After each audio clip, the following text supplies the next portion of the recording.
Boa tarde, pessoal. Tudo bem? Eu sou Tiziano Gadelha, advogado especialista em propriedade intelectual com ênfase em startups. E hoje vou aqui num papo muito rápido conversar com Mayra Uchoa, minha querida sócia e sabe tudo de direito da propriedade intelectual. Mayra, que é pós-graduanda, na verdade está terminando agora a especialização dela na PUC Rio de Janeiro, uma das maiores especializações do país na área. Mayra, que é palestrante, escreve sobre o assunto, uma baita profissional, uma super advogada, vai hoje falar aqui comigo rapidamente sobre, sobre os desafios que se tem em torno de propriedade intelectual para as startups. E aí, eu vou pedir, Mayra, você está por aí, minha querida? Como é que eu boto aqui você? Deixa eu ver.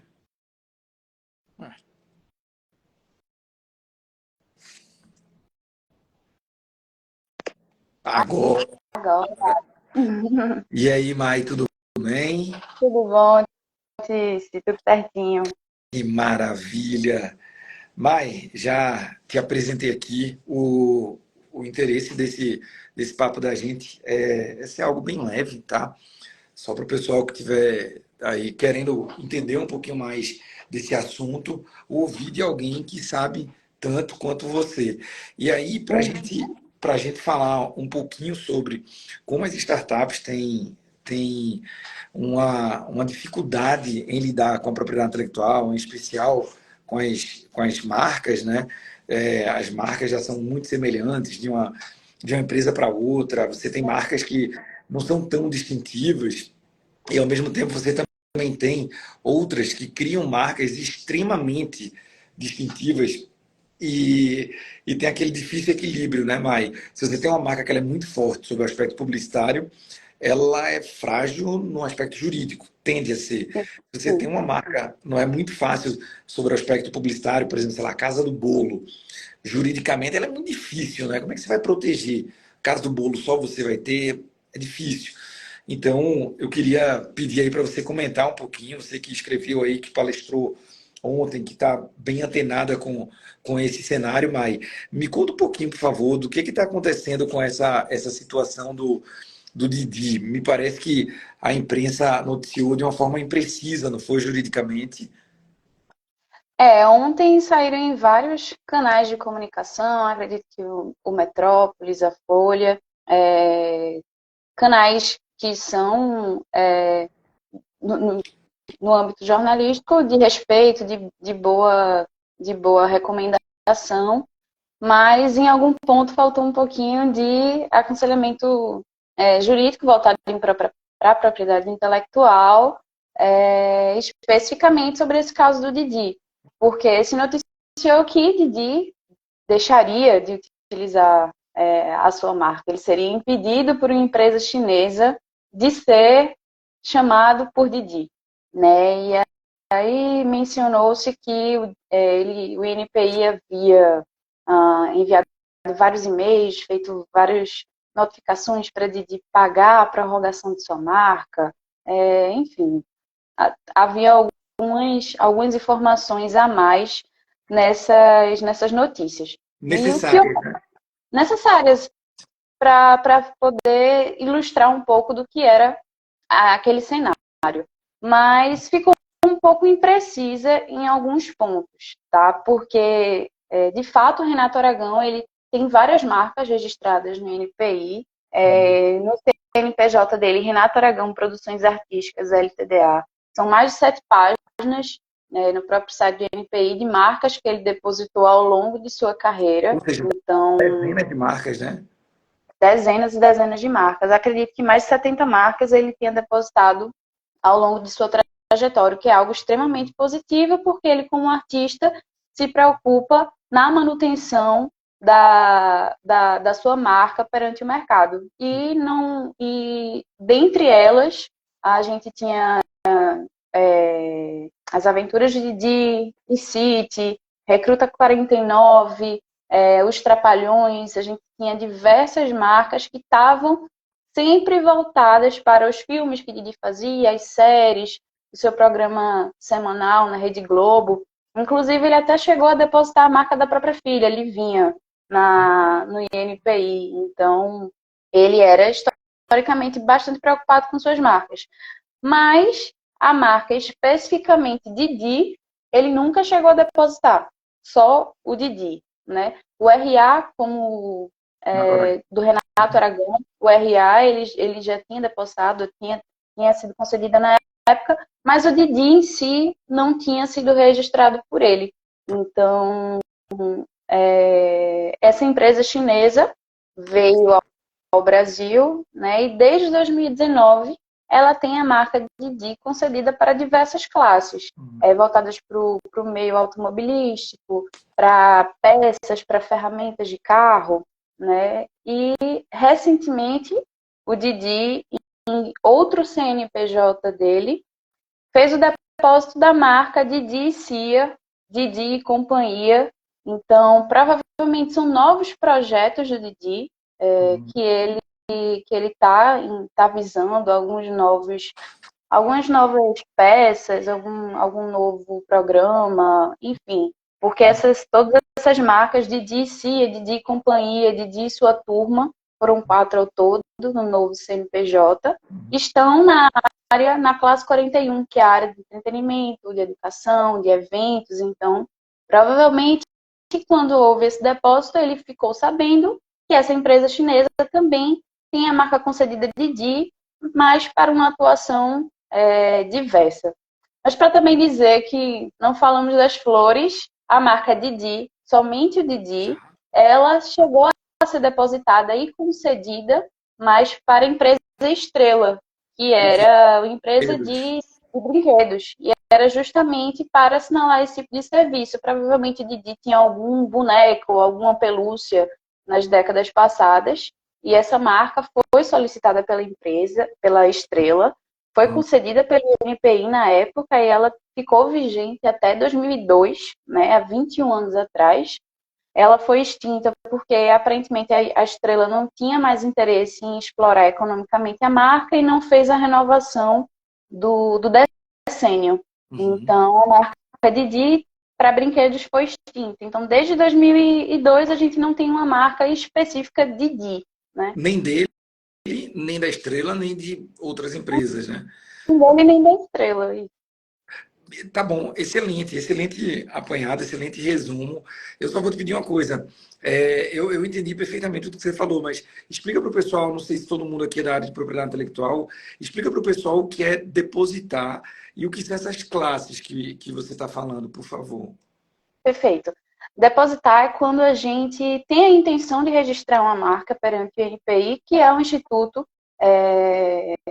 Nacional da Propriedade Industrial, onde ele tem a concessão do Estado para conceder essas marcas, patentes, desenhos industriais. Então, é através do INPI que a gente tem a concessão desses bens industriais, desses bens intelectuais. E passa a ter proteção nacionalmente, né?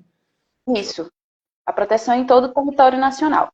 E essa proteção, respeitando o princípio da especificidade, que eu posso proteger aquela marca naquele segmento que eu estou atuando ou que eu tenho pretensão de atuação, né?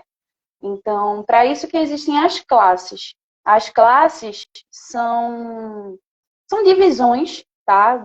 Não só do NPI, mas dos escritórios de propriedade industrial de todo o mundo, porque essa classificação segue uma diretriz, vamos dizer assim, entre aspas, internacional. Ela segue um padrão internacional, que é a classificação de Nice, onde a gente divide elas em produtos e serviços. Então, se eu tenho um produto para oferecer, por exemplo, quero comercializar canetas, não fabrico, mas eu quero comercializar, né? Produtos de papelaria, por exemplo. Então, a minha classe seria a 35.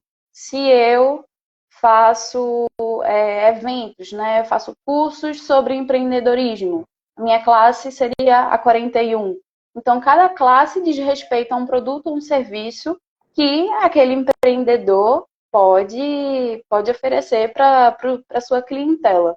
Então, quando eu deposito a minha marca no INPI, eu, na hora do meu depósito, eu menciono lá qual é a classe e dentro dessa classe quais são as especificações da minha atuação, se são produtos, se são serviços e quais exatamente são eles, para que assim eu possa ter minha marca protegida dentro daquele ramo de atuação. Excelente. Ô, Mai, é muito importante você trazer esse assunto das classificações, porque é aquela história. A regra geral, ela é muito ampla. Então, se um cliente, um empreendedor, aqui falando sobre startups de uma forma geral, não tiver um acompanhamento, não tiver um trabalho profissional, um trabalho específico de alguém que compreenda essa matéria, ele pode ou não ficar bem protegido ou gastar demais, né? Por exemplo, não é? Hoje antes do almoço, eu tive uma conversa com um cliente nosso que é um médico e ele tem um registro de marca feita por nós.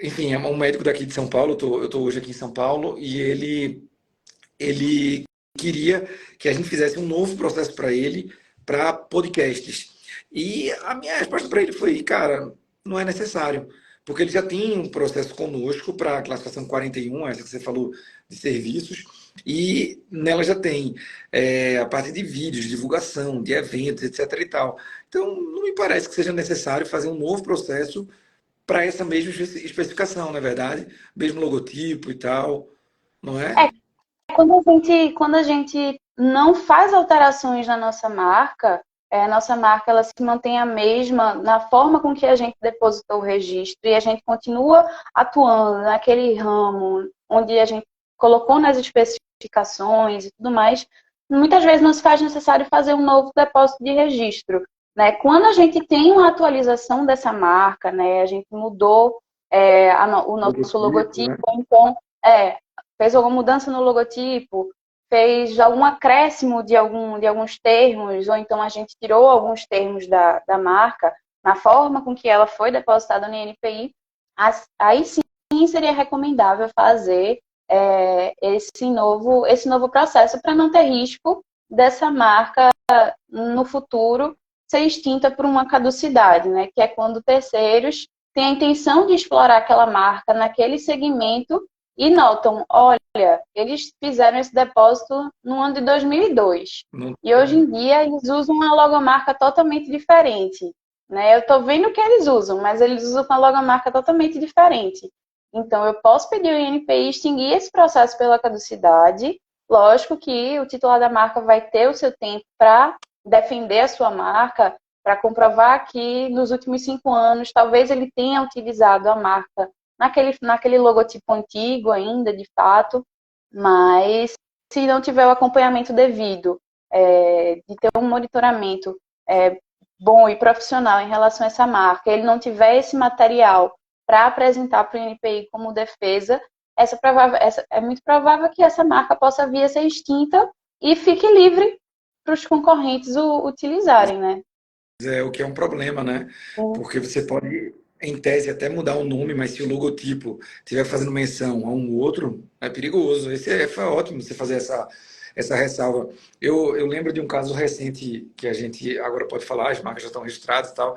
Tem um cliente nosso de aposta esportiva muito grande e o logotipo deles anterior era um logotipo muito bacana e tá muito expressivo. Eles ficaram muito conhecidos com base naquele outro logotipo, só que eles modernizaram há cerca de um ano ou dois.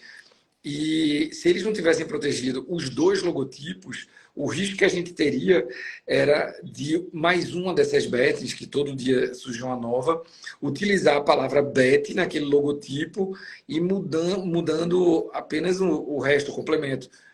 Causaria confusão, eu acho. Não concorda? Com certeza, com certeza.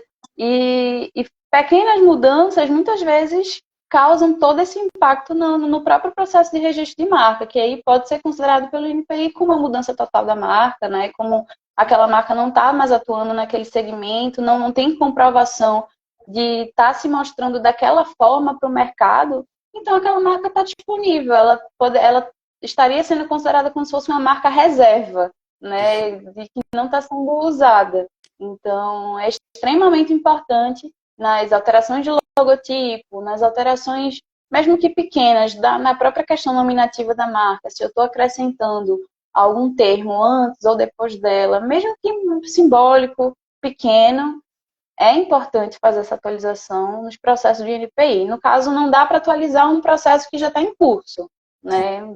Seria necessário fazer, porque é uma dúvida bastante recorrente. Posso aproveitar o processo que eu já tenho? Não. Não dá para aproveitar o processo que você já tem. Dá para fazer um novo, né? Então, esse novo seria com todas essas novidades que você está trazendo para o seu consumidor e seu futuro consumidor. Perfeito.